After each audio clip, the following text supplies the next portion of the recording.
Imagine you have the opportunity to begin your career in China. You have 3 job offers. One is in Beijing, one in Hangzhou, and one in Chengdu. The salaries are not the same, the cost of living is different, and your friends have very different opinion about which city offers the best future. Then someone asks you a seemingly simple question. What tier is each city? At first, the question sounds strange. Why should a city have a tier? And who decides what tier it belongs to? But if you spend any time looking at modern China, you will encounter this language surprisingly often. People talk about first-tier cities, new first-tier cities, second-tier cities, and third-tier cities. Businesses use these categories when deciding where to expand. Property developers use them when assessing markets. Young people consider them when choosing where to work. And Chinese media regularly rank cities according to their economic strength, attractiveness, and opportunities. Hello everybody, my name is Timothy and I want to welcome you to Modern China Explained. I created this channel to explain to you how modern China is like, and now let's get on with today's topic. The fascinating part is that China's city tiers are not quite what they first appear to be. There is no single official government list that simply places every Chinese city into Tier 1, Tier 2, Tier 3, and so on. Instead, several different classification systems exist, while the popular tier system has developed into a kind of shorthand for understanding China's enormous urban landscape. And to understand why this shorthand became so useful, we first need to appreciate just how enormous that landscape is. China is home to hundreds of cities ranging from enormous metropolitan centers with population in the tens of millions to much smaller cities that would still be considered major urban centers by international standards. These cities can differ enormously in wealth, population, industry, infrastructure, and opportunity. For someone outside China, it can be difficult to know how they relate to one another. Beijing and Shanghai are obvious global cities. Shenzhen has become one of the world's great technology and manufacturing centers. But what about Chengdu, Hangzhou, Wuhan, Xi'an, Chengdu, Nanjing? These are not minor cities. Some have population larger than entire countries, while others have become major centers of technology, finance, manufacturing, education, or culture. So China developed a practical way of thinking about this enormous urban hierarchy. At the top are the 4 cities almost everyone recognizes: Beijing, Shanghai, Guangzhou, and Shenzhen. These are traditionally known as China's first-tier cities. Beijing is the political capital, home to the central government and many of the country's most important institutions. Shanghai is China's great international financial and commercial center. Guangzhou has long been one of southern China's most important trading and manufacturing cities.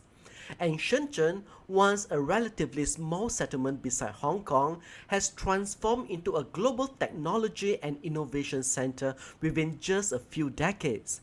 They are very different cities, but they share something important. Each has an enormous economic influence that extends far beyond their own borders. For an international company entering China, these cities can be obvious starting points. For ambitious graduates, they offer huge job markets. For investors, they provide access to capital, businesses, and consumers. And for migrants from other parts of China, they have long represented the possibility of a better career. But there is a problem.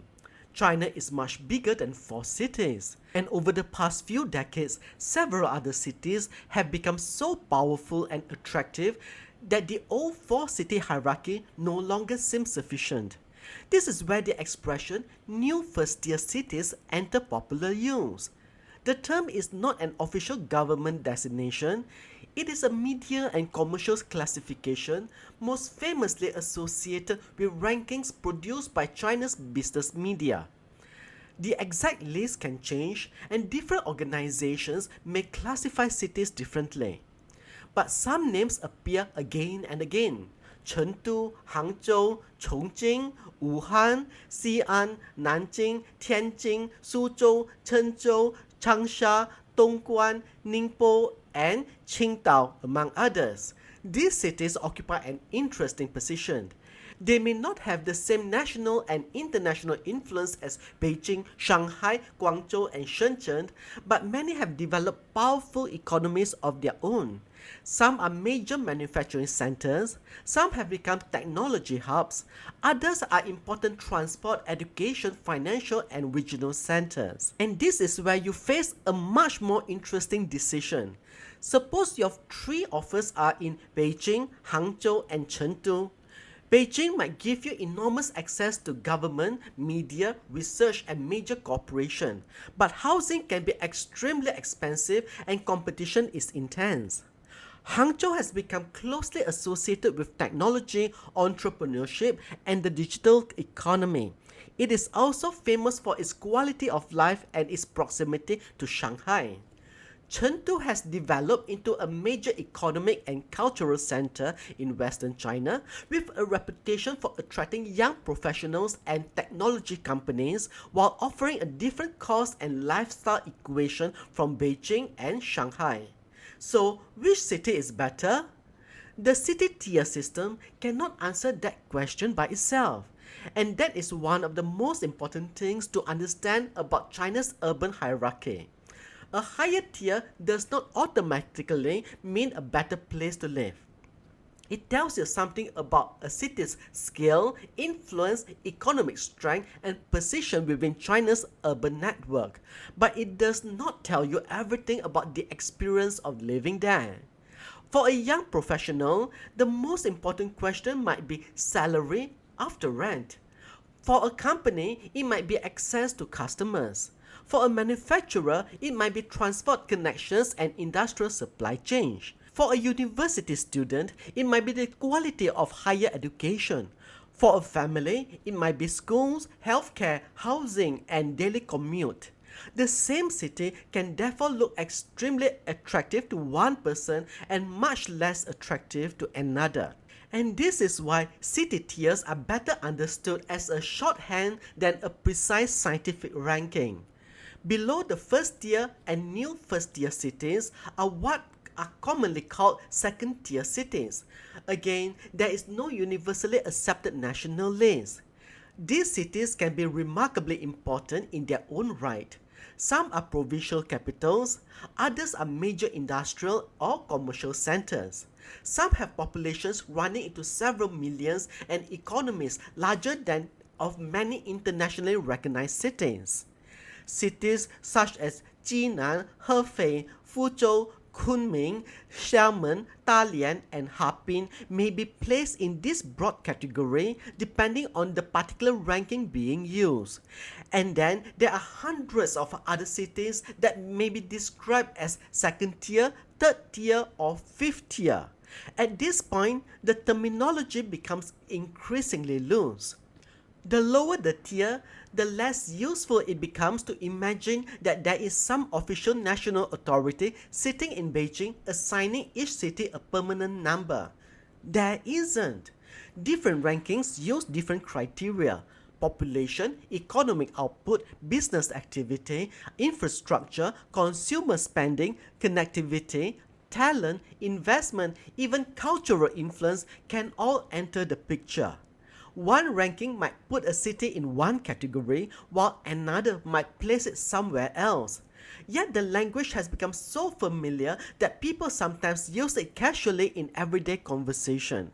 Someone might say, almost dismissively, "I live in a fifth-tier city." They may not be referring to any precise official classification at all. They may simply be saying that they live in a small, relatively obscure, and economically less prominent city, somewhere far removed from the glamour and opportunities associated with China's major urban centers. In this sense, fifth tier can become less a technical description and more a shorthand for "my city is not particularly important." So why do people continue to use the system? Because despite its imperfections, it is useful. Imagine that you are a company deciding where to open your next office. You could spend months comparing hundreds of Chinese cities individually. Or you can begin by asking which city have the scale, talent, consumers, infrastructure, and economic environment that we are looking for. The tier system provides a quick first approximation. The same applies to an individual. If you're unfamiliar with China, hearing that a city is first tier or new first tier immediately gives you some information about its importance. It is not enough to make a decision, but it gives you somewhere to start. There is another reason the system matters. China's cities compete fiercely with one another. For decades, local governments have tried to attract investments, companies, and talented people. They built transport networks, universities, technology parks, convention centers, and new urban districts. They offer incentives to businesses and develop industries they believe can give their city an advantage. And sometimes a city's reputation can change surprisingly quickly. Consider Shenzhen. In the late 1970s, Shenzhen was a much smaller place than the metropolis we know today. The creation of China's first special economic zone transformed its economic trajectory, and the city became a magnet for manufacturing, investment, entrepreneurship, and eventually technology. Or consider Hangzhou. Its historical identity is deeply connected with the beauty of Westlake, but modern Hangzhou has also become synonymous with China's digital economy and private enterprise. Chengdu offers another example. Historically important as the capital of Sichuan, it has become a major modern center for technology, finance, manufacturing, aviation, culture, and services, and one of the most prominent cities in Western China. The lesson is that a city's position is not frozen. China's urban hierarchy is constantly changing, and this is particularly important because China itself is changing. For much of the past several decades, China's extraordinary economic growth was concentrated around certain coastal cities. Shanghai, Guangzhou, Shenzhen, and other cities along the eastern and southern coast benefited enormously from manufacturing, international trade, and investment. But as the economy has developed, inland cities have become increasingly important. High-speed rail has changed the geography of the country. Expressways connect cities and industrial regions. Airports link inland centers to the rest of China and the world.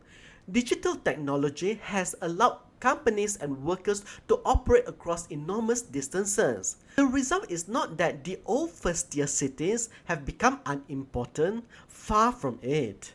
Rather, China's urban landscape has become more complicated.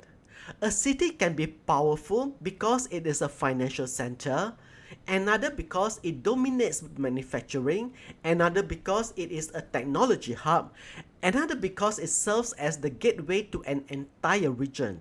This is why a simple ladder of first, second, and third tiers can never fully capture China's cities. And there is one complication that is easy for outsiders to miss.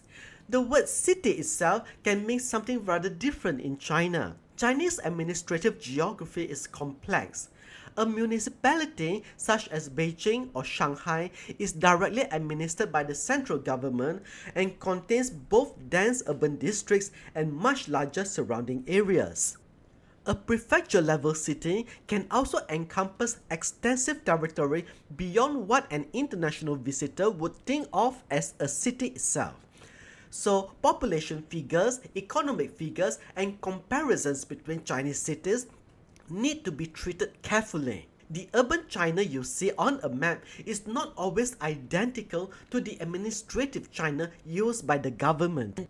That brings us back to our job offers. So, you have 3 job offers.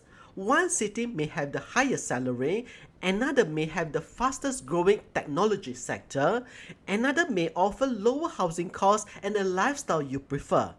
The city tiers can tell you that these places occupy different positions in China's urban system, but they cannot tell you where you should live. In fact, once you understand the system, you may discover something rather surprising. The question is not really which city has the highest tier. The better question is which city is the right fit for the life you want to build. That is perhaps the best way to understand China's city tiers. They are not a rigid ranking handed down from above. They are a shorthand used by businesses, media, investors, and ordinary people to make sense of one of the world's largest and most dynamic urban landscapes. And once you stop thinking of the tiers as a simple ladder, China's cities begin to look much more interesting. Beijing is not simply above Chengdu. Shanghai is not simply better than Hangzhou. Shenzhen is not merely another city in a higher category.